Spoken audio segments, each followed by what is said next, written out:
Hey everyone, welcome to today's edition of One Single Story. It is Tuesday and we are in the book of Esther. And we're looking at chapter 3 today. I'm with Pastor Chris Rexroad, Pastor Alyssa Bream, and we're going to look at a specific question. So let me read a couple of verses here. It says, sometime later, King Xerxes promoted Haman, son of Hammedatha, the Agagite, over all the other nobles, making him the most powerful official in the empire. All the king's officials would bow down before Haman to show him respect whenever he passed by, for so the king had commanded. But Mordecai refused to bow down or show him respect. Then the palace officials at the king's gate asked Mordecai, "Why are you disobeying the king's command?" They spoke to him day after day, but still he refused to comply with the order. So they spoke to Haman about this to see if he would tolerate Mordecai's conduct, since Mordecai had told them he was a Jew. When Haman saw that Mordecai would not bow down or show him respect, he was filled with rage. He had learned of Mordecai's nationality, so he decided it was not enough to lay hands on Mordecai alone. Instead, he looked for a way to destroy all the Jews throughout the entire empire of Xerxes. This is not the question I'm going to ask, but I'm going to ask a different question out of the gate. Just so the Agagite, Hammedatha, whatever the word is. I don't know about y'all, but sometimes I'll study a word, read a word. I didn't with these, but I'll study a word, read a word, and think, okay, I've got the pronunciation right. And then I'll hear somebody else and they pronounce it completely different. And then I'll listen to somebody else and they pronounce it completely different. Do y'all even try, or do you care? I try. A lot of times I'll just kind of, as long as we all know what we're talking about, I'll just kind of move on, but I mispronunciate them all the time. Mispronunciate? Yep. Okay. Mispronounce. Yeah, I think I just make up the names when I'm reading them, and then I'll say them out loud and be like, what? Who are you talking about? And it's like, well, that's what it sounded like in my head, and that worked for me. Even like Vashti, Yeah. like that's another one that I've heard a lot of different ways. And yeah, I would agree. It's just, I hear different words. It's like, the one that is, for me, is most common that I hear different pronunciations. I grew up saying Zacchaeus. Oh. But lots of other people say Zacchaeus. That's how I've always done Zacchaeus. Zacchaeus. Is that how you say it, Alyssa? Zacchaeus, yeah. Yeah. But it doesn't work in the song. Right, and that's probably why I know it as Zacchaeus. Uh-huh. Why? Because the song. It don't work in the song, though. What? Zacchaeus was a wee little man. Yeah, that's how I'm saying it. Zacchaeus was a wee little man, and a wee little man was he. Anyway, we're way off of Esther at this point. I'm not musical, so that's probably why it's Zacchaeus for me. Well, what I would say to people is don't allow a difficult name, because that's usually what it is. It's names that throw you off, to mess up your entire Bible reading. I know a preacher that every time he would have read it like this. Sometimes later, king, difficult word, promoted, difficult word, son of difficult word, the difficult word. That's what he would have said, whenever he read scripture. I was listening to a podcast about Esther, and they decided they were like all of the little people around Haman that they all get named, and it's like, whoo. So they decided that they were just going to use the minion names for them. And so they called him Bob. Bob. And so, Bob. sometimes if you're, depending on the context, that'll work. If you're teaching kids and that was something that they could understand, that these people around the king were like minions, then hey, that helps. That's right. So Haman becomes front and center here, and he's the villain in the story. And he, in my opinion, is arrogant. That's how I would describe him. And so that's kind of what I want to talk about today. I really have a two-part question. One, why is arrogance so dangerous? And what are some traits of arrogant people? And I'll kind of lead out saying that there is a fine line between confidence and arrogance. I think confidence is required to lead. And I think we all know what confidence looks like. And I think we all know what arrogance looks like, but we don't know when that line gets crossed so clearly. Like it's like Andy Stanley talks about being debauched. He's like, we know what sober looks like, we know what drunk looks like, we just don't know the line when you cross the line. And arrogance and confidence is, we know, like when we see an arrogant person, we go, yeah, okay, that's easy to spot. The person that's just gone too far. But why is arrogance so dangerous, and what are some traits of arrogant people? Well, arrogance is definitely the assumption that you're right, your way is right. People that are confident are willing to listen to other people's ideas and select the best route in front of them. Some of the traits that you see in arrogant people are, like Haman would be an example, control, power, how people perceive them. And he's doing the classic thing here of demanding respect instead of earning respect. And that's a huge difference right there. Yeah, the key for me is that inability to recognize when you're wrong, when you're not listening to voices around you that are good and wise, and you just continue down the path that you're on. And I think it's also, when you're confident, it encourages other people. When you're arrogant, it destroys other people's confidence. So your confidence should inspire confidence. If it's not inspiring confidence in other people, it's verging on arrogance. Mm-hmm. How do you know when somebody crosses that line? Well, she was just kind of alluding to it there before. If they constantly lack humility, the being unwilling to recognize that they could be wrong or this route could be better, that something like that would be a big red flag for me. Yeah, when people cross that line, I think when they view themselves as invincible. And I think that you can kind of start to see glimmers of that. And, maybe it's a momentary thing where they're really excited about something, but when you see that over and over again, where they feel invincible and they don't care how it affects other people, that's where you start to see that arrogance. That's when I'm like, okay, they've crossed some lines. Yeah. And it has to be more than once, I think, in order for it to truly be arrogance. Because, everyone kind of gets a little overly excited about something, overly confident, but when it's continual and it doesn't care about other people. I really like confident people. I do dislike arrogant people. I believe I'm a confident person. I also believe that sometimes that's perceived as arrogance, rightly or wrongly. And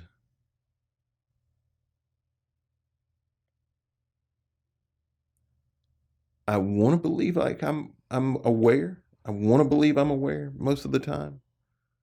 But if I was honest, I would say that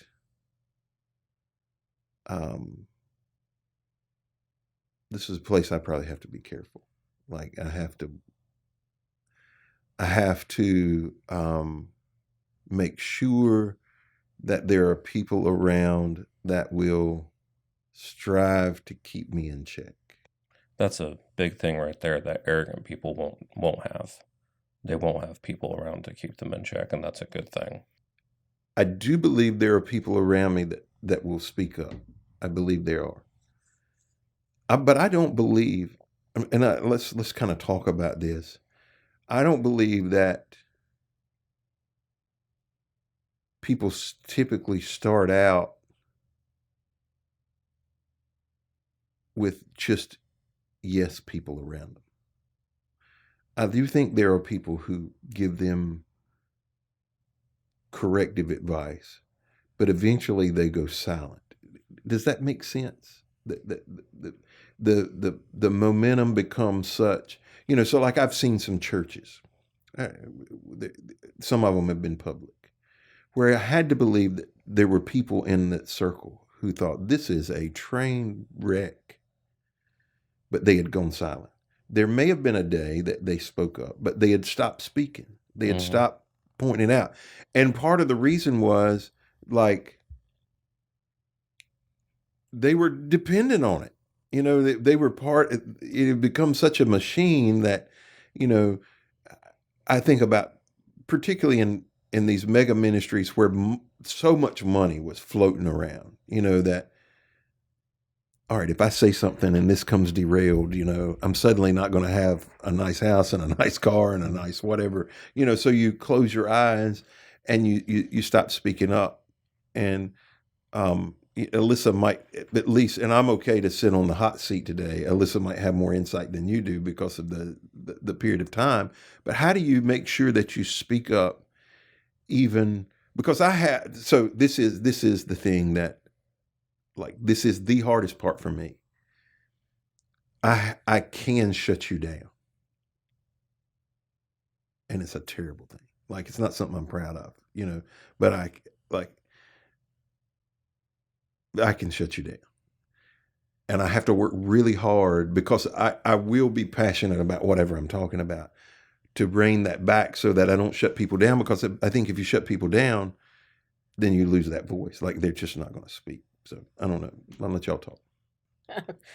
I'm not sure of the question here. Just what? Just that line that gets crossed, between confidence and arrogance that causes people to shut down and not keep other people in check. Right. Yeah, I think for and this is hypothetical. I'm not even thinking of a certain situation right now, but like, if you had an idea and I was like, I don't think that's a good idea, and you're like, yeah, but this, we're going to go ahead with it. That's confidence. That's you seeing a different picture than me, and I can be like, okay, that's fine. That's your decision. Okay. But if it turns into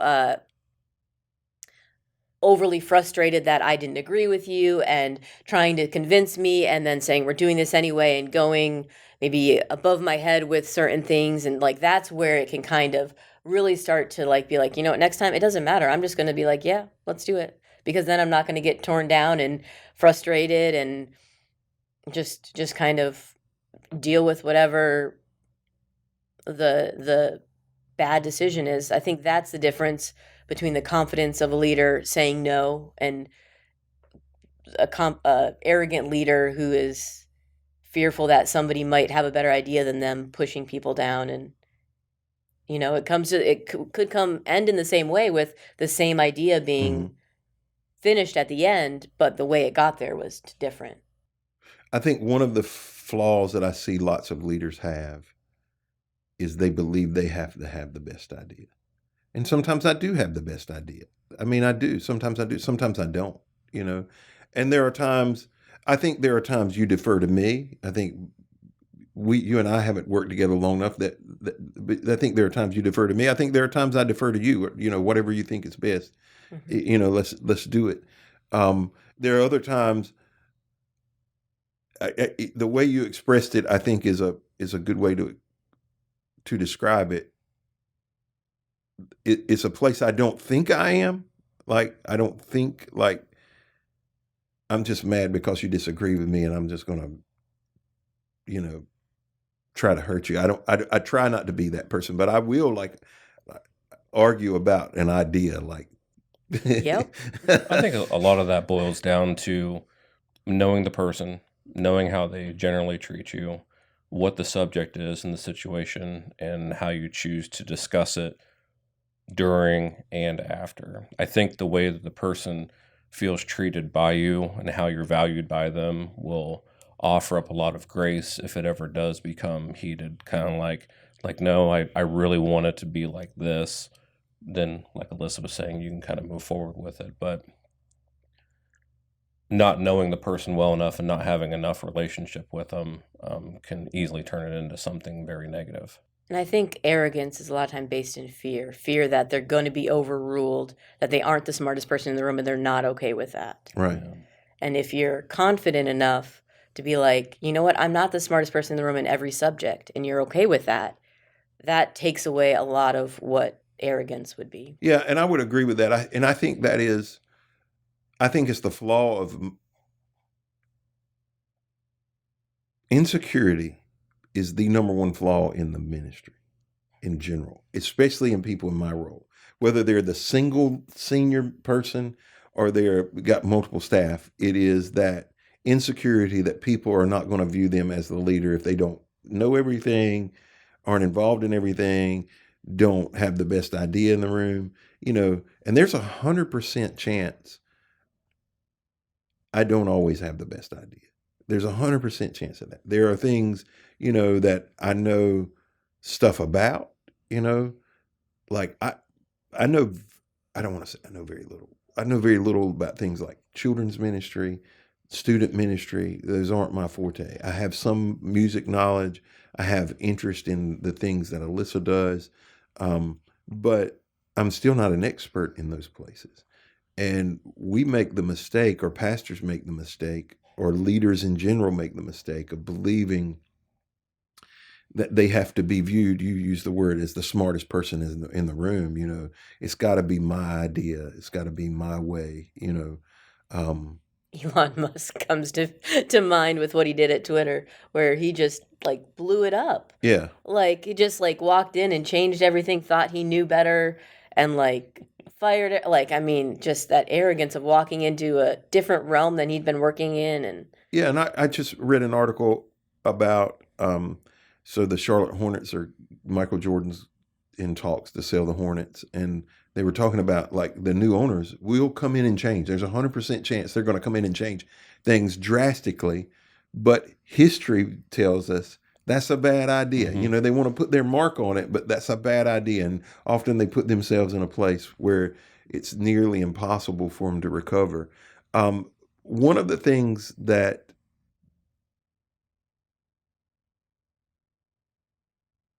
for me, one of the traits of arrogant people is they don't care how they affect other people.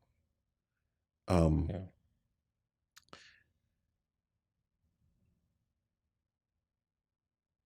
From time to time, I'll hurt somebody's feelings.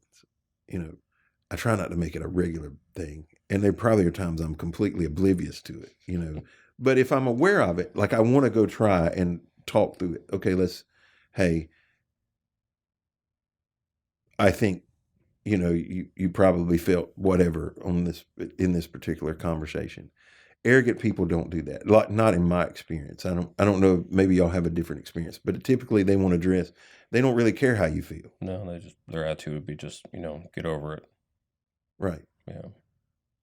What are some other traits that you see of arrogant people?